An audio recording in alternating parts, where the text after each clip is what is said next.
Hello, Wobbly Phil here. So, you want to own a classic Triumph Trident. You dream of hooning around country lanes and twisty roads to the tune of a triple-cylinder howl.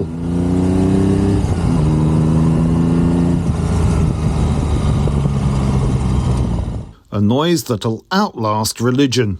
You park up on the seafront or a beauty spot and hordes of admirers gather round to marvel at your shiny machine and wonder at this last magnificent gasp of the old British motorcycle industry. That's the dream, but will it turn out to be a nightmare? Watch to the end to find out.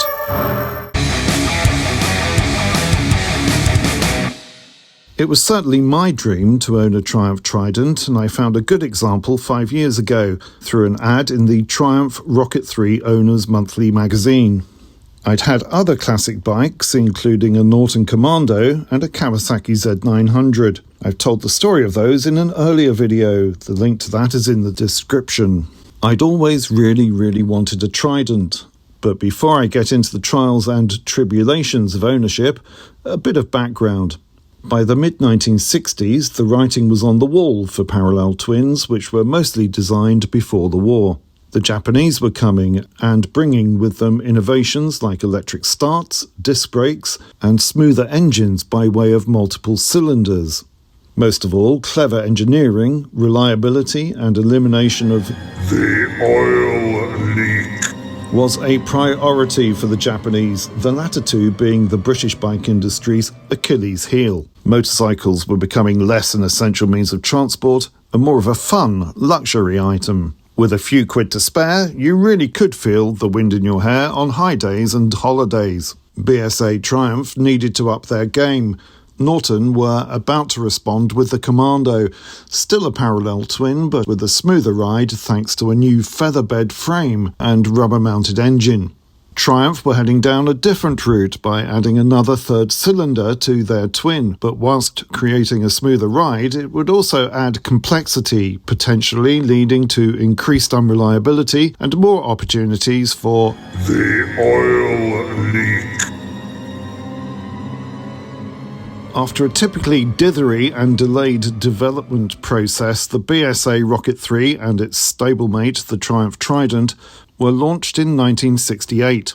The delay was partly caused by an 18-month design process for the Rocket 3, which resulted in a controversial look which didn't go down well in the North American market. The same design house, Ogle, also worked for the British company that made the ultimate compromise between cars and motorcycles, three-wheelers, later giving the design a bit of a makeover for George Lucas in a film you might have heard of. But come the mid-1970s, the Trident had been well and truly overshadowed by the Honda CB750, which was launched not long after the Trident, with 33% more cylinders. 4, in fact. Although the American market remained remarkably loyal to British bikes, Honda and Kawasaki had made serious inroads with the CB750 and Z1. Even Suzuki and Yamaha were having a go by then. Cash-strapped Triumph was still playing catch-up, only gradually introducing more conveniences like indicators and disc brakes. The final Trident iteration, the T160,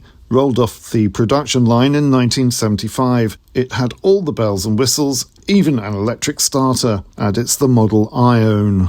But by then, even the British cops were riding BMWs, and much of the Trident stock remained unsold for several years. Triumph went tits up. So, what's been my experience of ownership? I think it's fair to say mixed. Overall great, but with a few major niggles. First, the plus side. That screaming howl from the 3 cylinders is a thing of instant joy. The first time I rode the bike, I fell in love with that siren sound.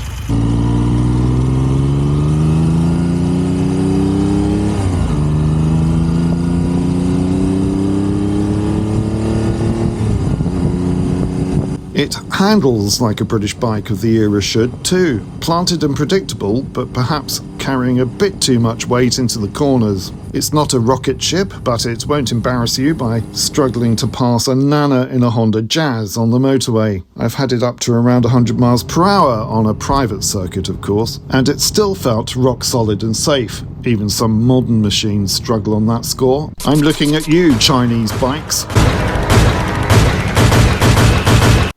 Let alone one that's 50 years old. The substitution of proper flatter factory UK spec handlebars has helped with pointing it in the right direction. Personally, I have no problem with the front and rear single disc brake when it comes to stopping, but I'll admit that sensible forward planning helps. I grew up in an era when motorcycle brakes that worked were a luxury item, so I'm used to it. And the Trident's looks, in this T160 version at least, are the perfect evocation of the proper British motorcycle.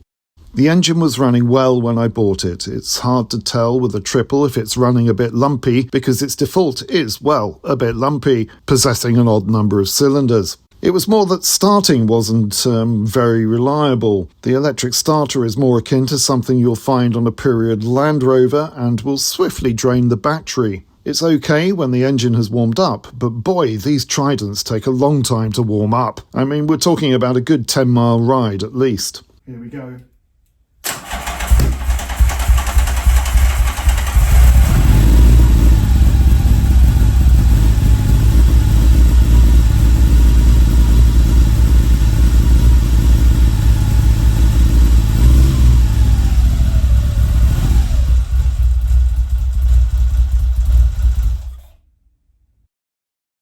Running the 3 carbs through an ultrasound bath helped a little with starting, but in the end I opted for a fully refurbed set of amals, no sniggering at the back. There have been other minor fixes like replacing worn steering head bearings, a worn-out clutch, revised gearing on the final drivetrain, but then there was the oil leak.